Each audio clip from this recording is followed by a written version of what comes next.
સાધુ ચરિત સંત શિરોમણી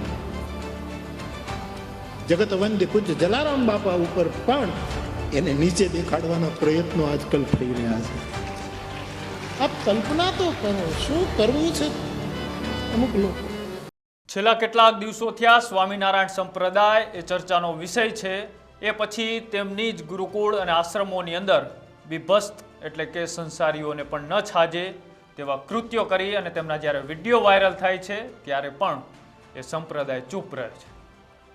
અને હવે ફરી વખત ચર્ચામાં એટલા માટે આવ્યા છે કે જગવિખ્યાત એવા સંત શિરોમણી એવા જલારામ બાપા ઉપર એક સ્વામી એટલે કે જ્ઞાન પ્રકાશ સ્વામીએ પોતાનું જ્ઞાનનો ઘડો જેમ છલકાઈ ગયો હોય અધૂરા જ્ઞાનનો તે રીતે તેને ટિપ્પણી કરી અને ટિપ્પણીને લઈ અનેક સંતો મહંતો અને તેમને ચાહનારા તેમને માનનારા અને તેમની ભક્તિમાં લીન રહેનારા લોકોએ આમની ઉપર આક્રોશ વ્યક્ત કર્યો.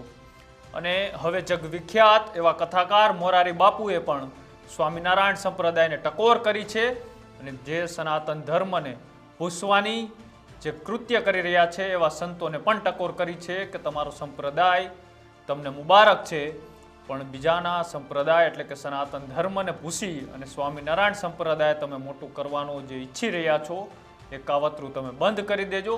તેને લઈને આકરા શબ્દોની અંદર વ્યાસપીઠ ઉપરથી જે મોરારી બાપુએ નિવેદન આપ્યું એ પણ એકવાર તમે સાંભળો. સનાતન ધર્મ ઉપર પ્રહારો ઓછા નથી થઈ રહ્યા.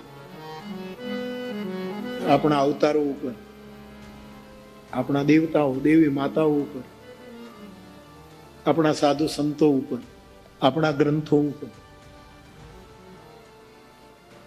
ખૂબ જ આક્રમણ થઈ રહ્યું છે અને ગણતરીપૂર્વકનું થઈ રહ્યું. એવા સમયે વ્યાસ ગાદી લઈને ફરું છું એટલે ફરજ થાય છે, એટલે સવિનય જાગૃત કરવા માટે કહું છું, બાકી કોઈ લેવા દેવા. દેશ મુક્ત ચિત્ત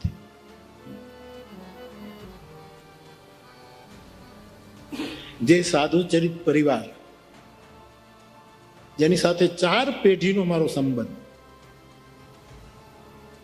પૂજ્યપાદ ગિરધરરામ બાપા, પૂજ્યપાદ જયસુખરામ બાપા, પૂજ્યપાદ વર્તમાન રઘુરામ બાપા અને ભાઈ ભરત અને છેલ્લી દૈવત, આટલી પેઢીનો હું જેનો સાક્ષી રહ્યો છું. સાધુ ચરિત સંત શિરોમણી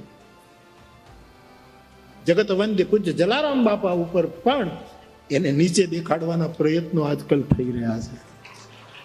આપ કલ્પના તો કરો શું કરવું છે અમુક લોકો. મને નિષ્કુલાનંદજી બાપાનું જે મને બહુ ગમતું પદ છે, ગાંધીજીને ગમતું, એણે બહુ સરસ પંક્તિ લખી કે વેશ તો લીધો વૈરાગનો પણ દ્વેષ રહી ગયો બહુ દૂર.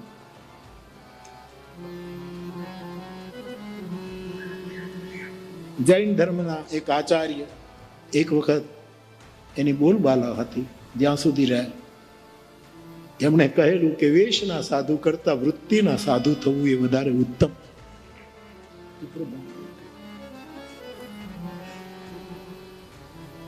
સૌ પોતપોતે જેને માનતા હોય એને મહાન ચિત્રે એમાં કોઈ વાંધો આપો, પણ બીજાને તમે અમારે લીધે આ બધું. હવે જે અન્ન ક્ષેત્રનો હું સાક્ષી છું, 205-7 વર્ષ જે અન્ન ક્ષેત્રને સદાવ્રત સદનું વ્રત લીધું હોય એને સદાવ્રતનો ખ્યાલ આવશે. જેને સદનું વ્રત ધારણ કર્યું છે.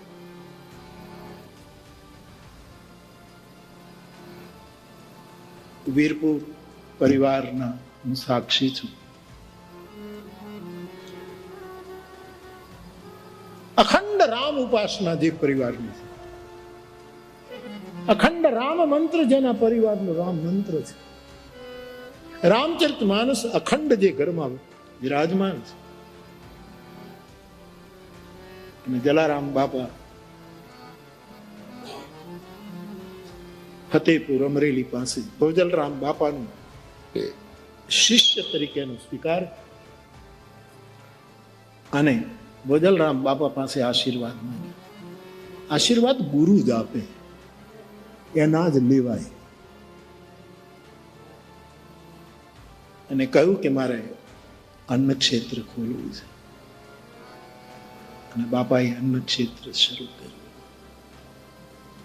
બીજાની થાળીમાં અન્ન પીરસું એટલું જ નહીં, ઠાકોરજીની થાળીમાં વીરબાઈ માને પણ આપી દીધા.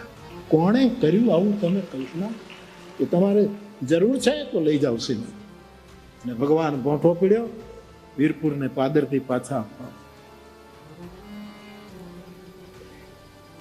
ને જય સુખરામ બાપા મને કહે, બાપુ એવો સંકલ્પ થાય છે કે હવે જલારામ બાપાના મંદિરે કોઈ પૈસા ધરાઈ બંધ કરવું છે. અમારી આ રૂબરૂની વાત.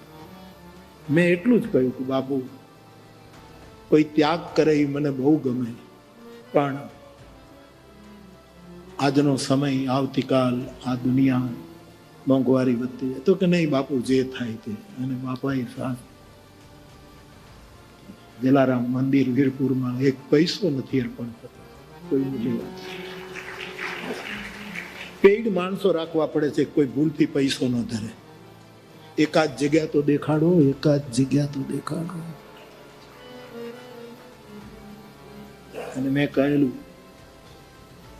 બાપા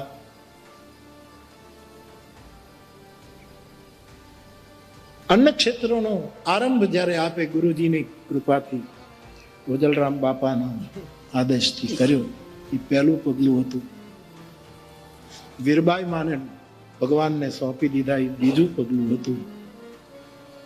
અને એક પૈસો નહીં સ્વીકારવો, એ વામન વીરપુરનું ત્રીજું પગલું. આવું મેં કહ્યું.